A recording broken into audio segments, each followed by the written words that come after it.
യൗമുൽ ഫുർഖാൻ എന്ന വിഷയത്തെ അടിസ്ഥാനപ്പെടുത്തിയാണ് ഇന്ന് ഞാൻ നിങ്ങളോട് സംസാരിക്കുന്നത്. ഇൻഷാ അല്ലാഹ്.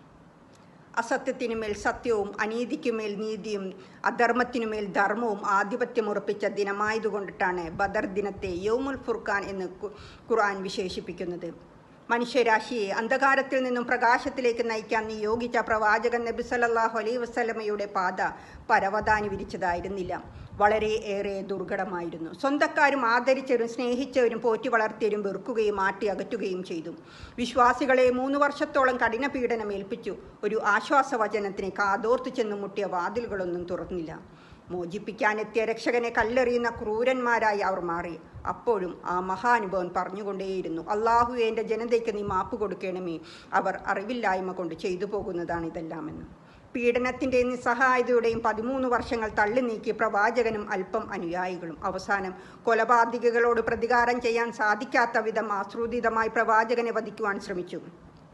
അള്ളാഹുവിൻ്റെ സംരക്ഷണത്തിൽ പ്രവാചകൻ ജന്മനാട് വെടിഞ്ഞ് മദീനയിലേക്ക് പോയി. പക്ഷേ അവിടെയും സ്വൈര്യം കൊടുത്തില്ല. മക്കാനിവാസികളുടെ ഒരു വാർത്തക സംഘം ഷാമിൽ നിന്നും തിരിച്ചു വരുന്ന വിവരം നബി സല്ലല്ലാഹു അലൈഹി വസല്ലമയുടെ ശ്രദ്ധയിൽപ്പെട്ടു. വാർത്തക സംഘത്തെ പിടികൂടിയാൽ തങ്ങൾക്ക് നഷ്ടപ്പെട്ട ഭീമമായ സമ്പത്തിൻ്റെ ഒരു ചെറിയ വിഹിതം പിടികൂക്കാൻ സാധിക്കുമെന്ന് വിശ്വാസികളും ആഗ്രഹിച്ചു. വാർത്തക സംഘത്തിൻ്റെ തലവൻ അബൂ സുഫിയാൻ മുസ്ലിങ്ങളെ ആക്രമിക്കാൻ വരുന്നുണ്ട വിവരം അറിയുകയും സംഘത്തെ മദീനയിൽ നിന്നകലെ കടൽ തീരത്തിലൂടെ തിരിച്ചുവിടുകയും ചെയ്തു. കൂട്ടത്തിൽ മുസ്ലിങ്ങളെ ആക്രമിക്കാൻ വരുന്നുണ്ട് എന്നും മക്ക നിവാസികളെ അറിയിക്കുകയും സൈന്യത്തെ അഴക്കുകയും ചെയ്യണമെന്നും ആവശ്യപ്പെട്ടു. അബൂജഹലിൻ്റെ നേതൃത്വത്തിൽ 1000-ഓളം വരുന്ന പടയാളികൾ സർവായുധ സജ്ജാരികളായി മുസ്ലിങ്ങളെ നേരിടുവാൻ പുറപ്പെടുകയും ചെയ്തു. അവർ ബദറിലെത്തിയപ്പോൾ വാർത്തക സംഘം സുരക്ഷിതരായി കടന്നുപോയ വിവരം അറിഞ്ഞു. പിരിഞ്ഞു പോകാമെന്ന് പലരും അഭിപ്രായപ്പെട്ടു. എന്നാൽ നേതാവായ അബൂജഹൽ മുസ്ലിങ്ങളെ ഒരു പാഠം പഠിപ്പിച്ചേ മടങ്ങൂ എന്ന് അഭിപ്രായക്കാരനായിരുന്നു. അദ്ദേഹം പടയണി ശരിപ്പെടുത്തി യുദ്ധത്തിനൊടുങ്ങി. വാർത്തക സംഘം വഴിമാറിപ്പോയതറിയാതെ മുസ്ലിങ്ങളും പ്രതീക്ഷയോടെ മുന്നോട്ട് നീങ്ങി.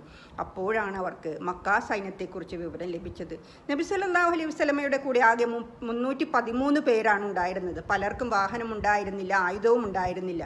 ഉള്ളവർക്ക് വെറും വാളും മാത്രമായിരുന്നു.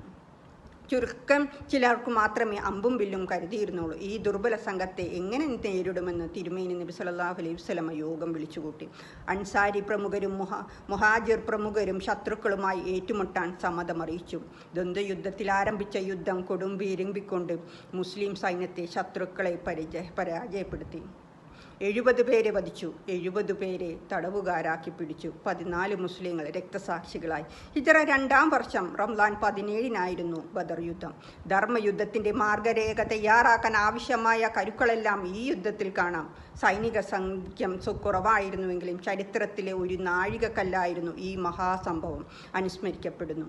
ചരിത്രങ്ങൾ ഇനിയും മനസ്സിലാക്കുവാനും പഠിക്കുവാനും നമുക്കേവർക്കും സാധിക്കട്ടെ എന്ന് പ്രാർത്ഥിച്ചുകൊണ്ട് അസ്സലാമു അലൈക്കും വറഹ്മത്തുള്ളാഹി വബറകാതുഹു.